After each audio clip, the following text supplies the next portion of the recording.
What's up, everybody? It's Jared with Capture the Magic, and when it comes to Epic Universe, there is no shortage of opinions.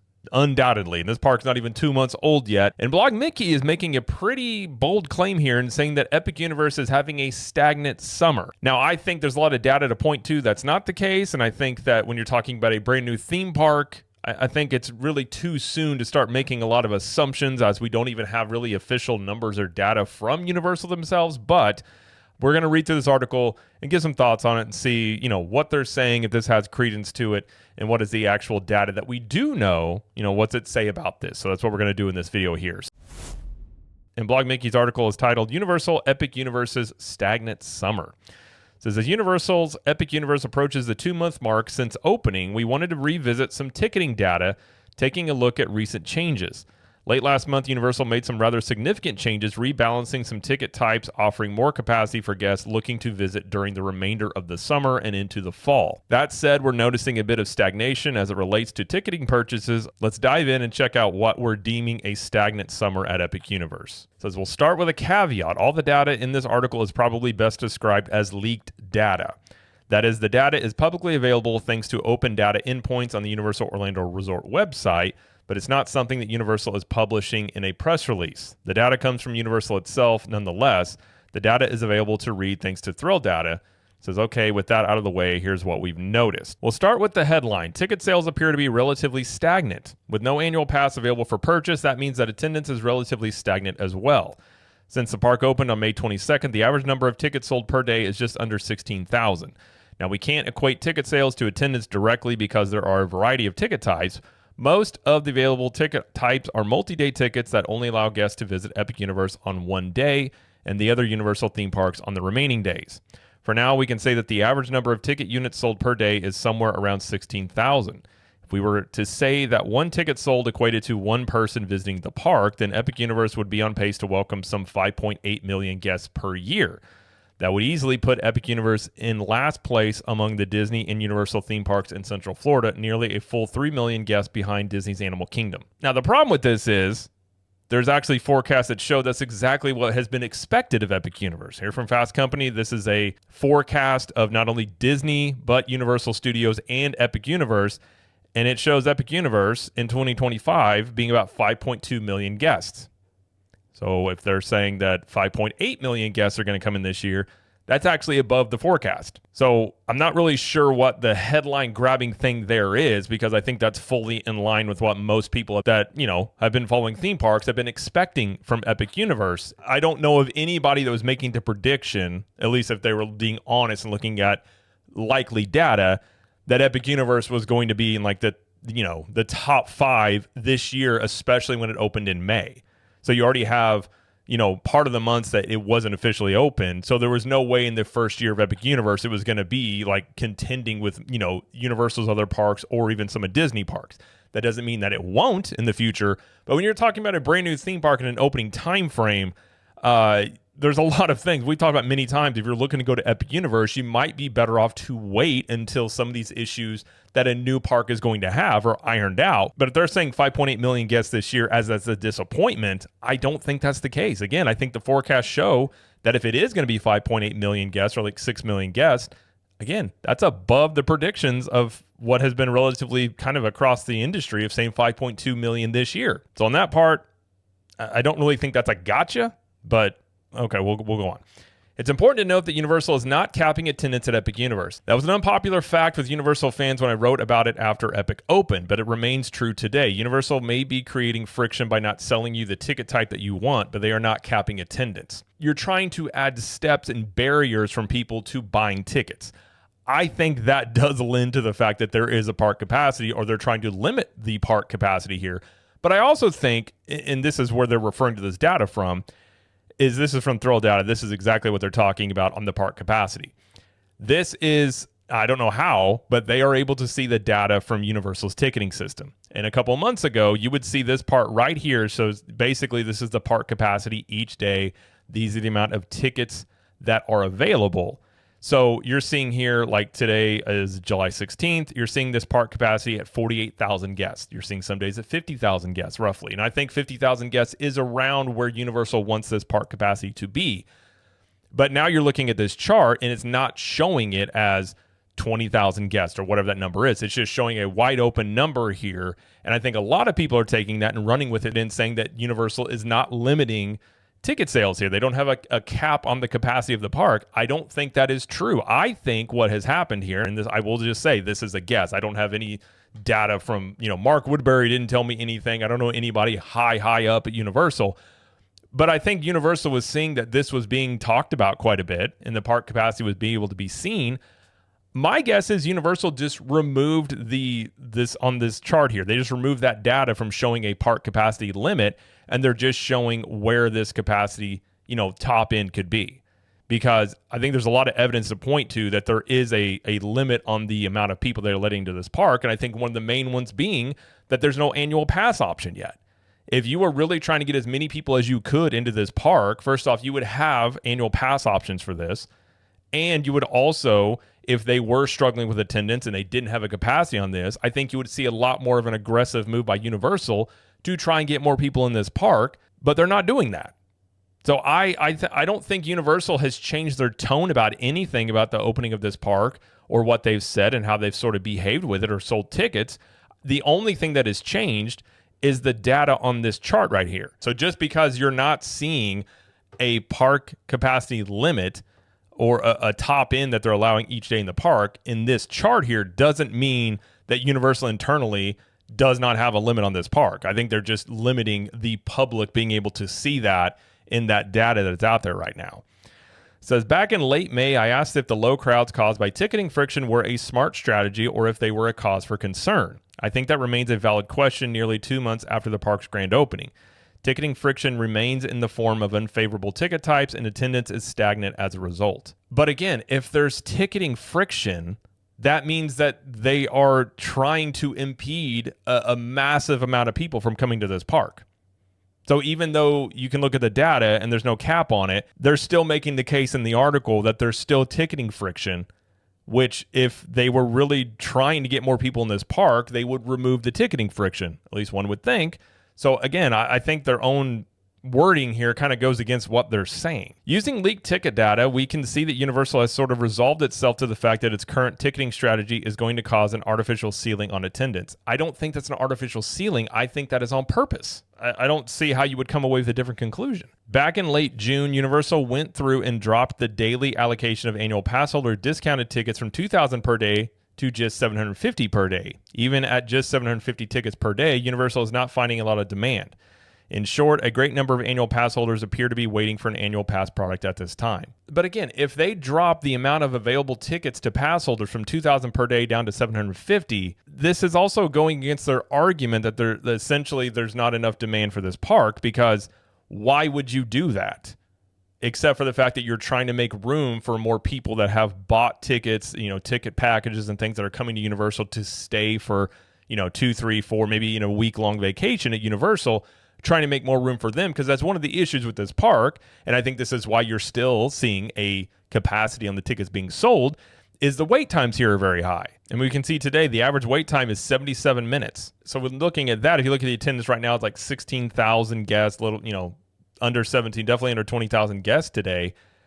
If you're already seeing 77-minute wait times as an average, Universal obviously is not wanting to pour more people into this park because the wait times would be even higher. And I think this is obviously something with this park that people have questions about, and this has been something going on since this park opened. If we look at the average wait times here, they're going up. Look at even today, this is maybe the highest one ever. It's showing today at 87 minutes is the wait time here, which is different from their average that they're showing up top. So if you already have a wait time issue on many of these rides, again, as all of these rides are working through the reliability, they just changed out some of the seats on Stardust Racers and Hiccup's Wing Gliders to allow for, bigger guests, bigger seats to accommodate some larger guests. They're still making changes to this park and still tweaking things as they run it. And one of the issues you have is higher wait time. So if you open this wide open to where you have 30,000 people in this park, you can just see what would this wait time look like. You'd be looking at probably 90 minutes on average for a wait time. So I think that also builds the case that Universal still has a limiting capacity on this park for that very reason right there. And by doing that, I mean, he's not wrong in the fact that I think a lot of annual pass holders are waiting for an annual pass product at this time. I am one of those people. I want to go to this park more, but I don't want to spend $140 each time I go, or whatever. I think $120 to $140 for the discounted annual pass tickets. I think that's a pretty good indication that they're just keeping out the annual pass holders, also limiting ticket sales in general to try and have a better park experience for the people that are there during this time. With Universal seemingly writing off annual pass holders for now, they opened the floodgates, so to speak, and now have really high caps for other ticket types. Universal is not hitting those caps, so they're sort of irrelevant at the moment with the exception of the single-day ticket. While one-day tickets are not nearly as hard to come by as they used to be, they are pretty reliably sold out for the next 2 to 3 days at a time, with more capacity opening up the day of. Universal typically throws anywhere from a few hundred to a couple thousand extra tickets into the pool on the day of a visit. Even with all the ticket manipulation and friction, Universal is still finding itself in that 16 to 20,000 guests per day range in terms of tickets sold. In order to figure out what the ticket product is most popular, let's look at the data for today. July 16th, note that anything that is a multi-day ticket only includes 1 day at Epic Universe and then sends guests to the other Universal Orlando parks for the remainder of the ticket's validity period. 1 day tickets sold out, and it says 7,200 tickets. Pass holder discounted 1 day tickets sold out, 750 tickets. 2 day tickets, 28% sold out, 10,000 tickets. 3 day tickets, which is 3 parks, 20% sold out, 15,000 tickets sold. And 3 day tickets for 3 parks plus water park, 13% sold out with 15,000 total tickets. It seems rather obvious to me that there's a very high demand for the 1 day ticket options, and those are selling out. If they were wanting to get people in this park, they would just raise the amount of 1 day tickets they're selling. At least one would think. Like that's what I would assume. While each ticket type has a wildly varying number of total tickets allocated to it, I think it's clear that guests are mostly opting for a 1 day ticket. The question returns to what we posed in late May. Is this a smart strategy or cause for concern? If theme parks were a bigger part of Comcast's business, I think that the next earnings call would have been a very interesting one. Essentially, why is Universal leaving money on the table? I will say this. I thought that there would be more chatter about annual passes than there is right now. In a mid-May article, I said that I thought Universal would start to offer annual passes by the end of summer. Now I'm not so sure. Well, they wrote that article off of the opening weekend, which I was there opening weekend. And to my surprise, my wife's surprise, everything that day, the opening day and the opening weekend there, was a complete walk-on. Like everything was 5-minute wait, 10-minute wait or less. Like it was very, very low crowds. That's kind of where they wrote that article saying, well, if this continues, that Universal is going to pull the lever of bringing annual pass holders in here because, well, it seems like the demand isn't there for this park like they thought it was going to be. But again, what we're seeing from the wait times here since the opening period, that obviously is not the case because this is the opening period here right around this range right here. And we're obviously seeing very low there. And then we just see it going increasingly higher and higher, basically, each subsequent day after that. To their credit, Universal seems to be committed to its ticketing strategy. It's not going to get a ton of guests through the door, but they appear to be strategically stubborn. Yes, it's stagnant summer at Epic Universe, but maybe that's exactly what Universal wants. So if Universal is setting in motion a situation where they're limiting ticket sales, they're making the argument there's no cap on this park just simply from this right here, but then everything else about what they're doing points to them limiting the amount of people that are able to come into this park. But I think it's rather obvious that this is exactly what Universal had planned to do the entire time. I also find the arguments a bit flawed here because we're talking about Epic Universe and whether it's stagnant or not. And I think the glaring thing that's just staring it right in the face here that they kind of brush over is the fact that there is not annual pass options yet for Epic Universe. So if Universal wanted more people in this park, that is one of the main levers they could pull on top of selling more one-day tickets. So if we're just talking about Epic Universe supposedly having stagnant demand and Universal would want to get more people into this park, the annual pass holders getting brought on board and offering an annual pass holder option for Epic Universe is the main lever they would pull here. And to give us some context in terms of what that could possibly look like for the attendance, considering that all the other parks, including Disney and Universal Studios, everyday attendance includes annual pass holders. And I think for some people, they may be surprised as to how many annual pass holders are in the theme parks on a given day. So we look at Universal Studios and Islands of Adventure. Universal Studios Florida on average has 27,700 guests per day. The annual pass holder percentage of that is 25 to 35%.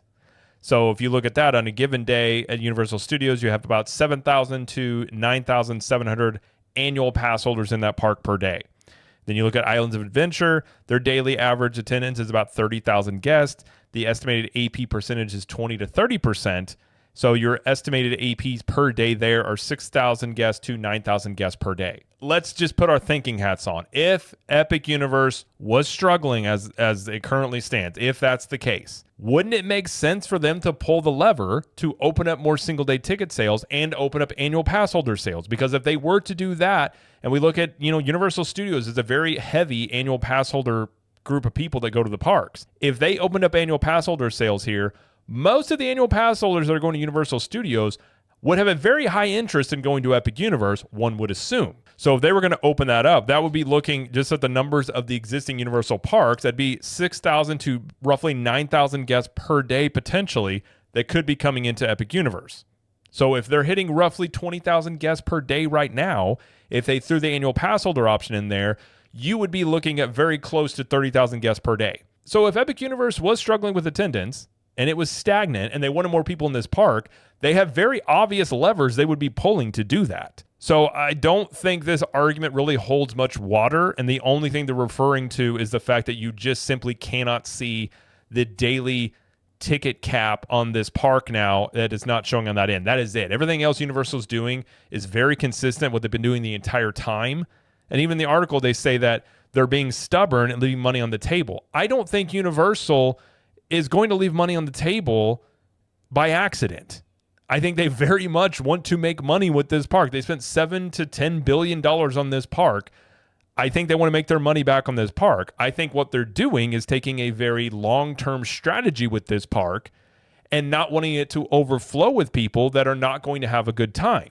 Because Universal they're in market share mode. They are trying to, make a better name for their park, trying to have people have a good experience so they want to come back, not wanting to overrun this park too soon while they're still having these rides that are becoming more reliable, and they are getting more reliable. Battle at the Ministry is becoming more reliable, and they're trying to get all these rides where they're not breaking down like it's very much to be expected from a new park to have these rides working through issues, and they still don't know exactly how most people flow through this park. Again, this is not a well-established park yet. And then you have the wait times that are currently still rising, as we saw from the data. So the last thing you want to do is jam a bunch more people into this park that's going to make all those wait times go up and very likely people to be not happy with their visit to Epic Universe.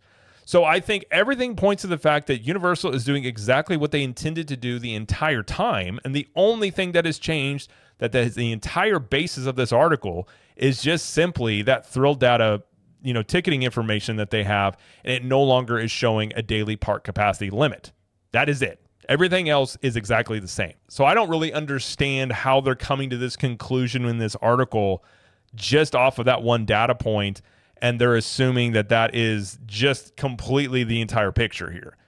And I just don't agree with it. But that's just my personal thoughts and sentiments on the topic here. But either way, that's going to be it, though, for this video. If you like this video, please like it and subscribe to the channel, as we do lots of coverage here of Universal Studios, Epic Universe, Disney World, and pop culture. And let us know in the comments what you think about all this. And until next time, we will see you in the parks.